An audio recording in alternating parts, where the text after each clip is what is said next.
Yigitlar darsondan suhbat. Birozdan borasizlar.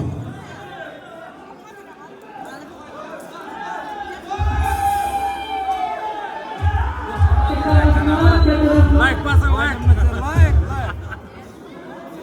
Azizlar, mana shunday chiroyli qo'shiqlarni taqdim etgan oqshom san'atkorimiz Qazbek Ro'zmetov boshchiligidagi bir guruh san'atkorlarimizga, sozandalar jamoasiga, raqqosamizga, qolaversa ovoz operatorlariga o'z minnatdorchiligimizni izhor etamiz. Qazbekjon aka, Allohimiz bergan mana shu shirin nafasingizga ko'z tegmasin ilohim. Ustozlarimizni yo'llarini bersin. Mana shu ustozlarimizni hamisha qo'llab tursinlar deymiz. San'at osmonida uçmas yumurtalar. Davlat mukofotlari. Xizmat ko'rsatgan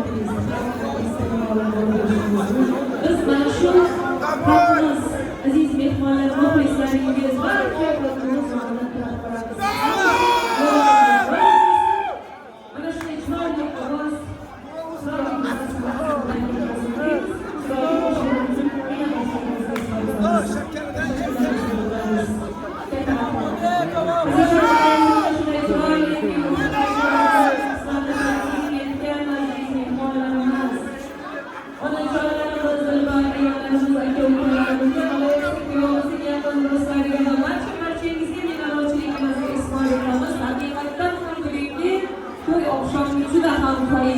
chiroyli o'tdi.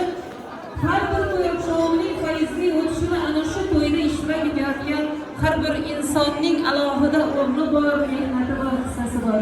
Shunday ekan, bugungi to'y oqshomida xizmat qilgan barcha aziz insonlarga o'z minnatdorchiligimizni bildirgan holda yana bir bora bugungi fayzli to'ylar bilan Sobirovlar sulolasining barcha a'zolarini muborakbod etamiz va baxtli juftliklarimiz Akmalbek va Amoraxon singlimizni bugungi yana bir bora go'zal to'ylar bilan nikoh to'y oqshomlari bilan muborakbod etamiz. Azizlar, albatta har bir narsaning yakuni bo'lgani kabi bugungi fayzli to'y oqshomiga ajratilgan go'zal soniyalar yakunlanib borayotgan fayzli damlarda yaratgan Robbimizdan tilagimiz, ilohim yurtimiz tinch bo'lsin,